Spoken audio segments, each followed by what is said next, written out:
مشاهدينا ومتابعينا، مرحبا بكم من جديد في فيديو جديد، موعد متجدد لتوقعات مباريات كأس العالم ومختلف البطولات. بصفة عامة، كأس العالم هي البطولة الوحيدة التي تلعب حاليا. باقي البطولات متوقفة، لكن هناك مباريات في بعض الدوريات الصغيرة نستعرضها وإياكم بعض التوقعات منها. بدون إطالة، سأبدأ من مباريات كأس العالم. المباراة الأولى المرتقبة بين المنتخب الويلزي والمنتخب الإيراني. في هذه المباراة، المنتخب الويلزي في المباراة الماضية تعادل أمام الولايات المتحدة بهدف مقابل هدف بأداء مقنع جدا لرفقاء جاريث بيل، في حين المنتخب الإيراني سقط بهزيمة مدوية أمام المنتخب الإنجليزي بسداسية كاملة. مستوى أداء ضعيف جدا قدمه المنتخب الإيراني باعتراف من مدربه البرتغالي. إذن في هذه المباراة أفضل توقع للرهان هو فوز المنتخب الويلزي وأكثر من هدف في المباراة. في مباراة ثانية، منتخب قطر في مباراة ستحدد مسيره في البطولة.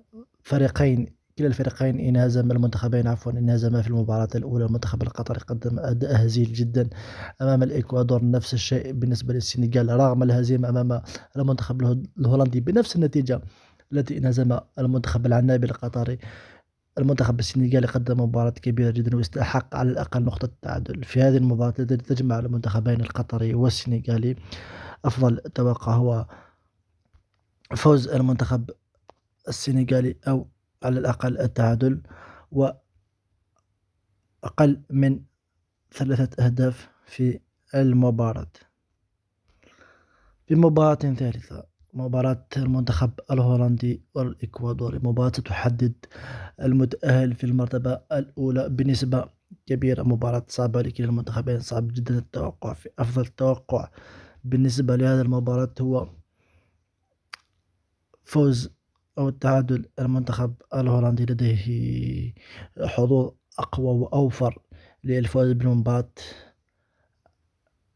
بفضل التعداد الذي يمتلكه المنتخب الطواحين. خيار آخر للرهان في المباراة هو أقل من 4 أهداف في المباراة. في مباراة رابعة وأخيرة في كأس العالم، المنتخب الإنجليزي يواجه المنتخب الولايات المتحدة الأمريكية. المنتخب الإنجليزي مباراة أولى قدم فيها كل شيء، استعرض عضلاته. المنتخب الإيراني سجل أمتع الجماهير، في حين المنتخب الولايات المتحدة فقد كان متقدم على المنتخب الويلزي، لكن عودة الفريق الويلزي عقدت مأمورات المنتخب الأمريكي. في هذه المباراة أفضل خيار للرهان هو فوز المنتخب الإنجليزي الذي نرشحه للفوز في المواجهة وأكثر من هدف في المباراة.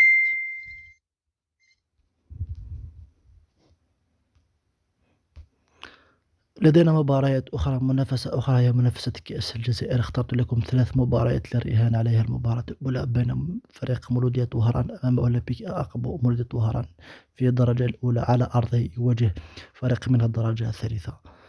نتوقع فوز الفريق المحلي. بمباراة ثانية، فريق درجة مستغنم يستضيف تيسمسيت من الأقسام الدنيا.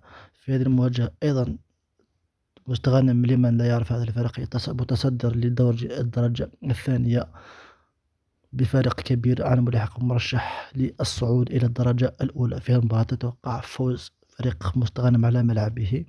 في مباراة أخرى، فريق شبيبة القبائل الذي ينشط في الدرجة الأولى، فريق غني عن التعريف رغم الموسم السيء الذي يقدمه في كل الأصعدة، لكن في المباراة يواجه فريق من القسم الثاني، فريق الشبيبة، بعد فقدانه الأمل في المنافسة على المراتب الأولى في البطولة. لكن هناك فرصة أخرى للظفر بكأس الجزائر، هي البطولة التي يسعى للتتويج بها لإنقاذ موسمه. في هذه المباراة نتوقع فوز فريق شبيبة القبائل.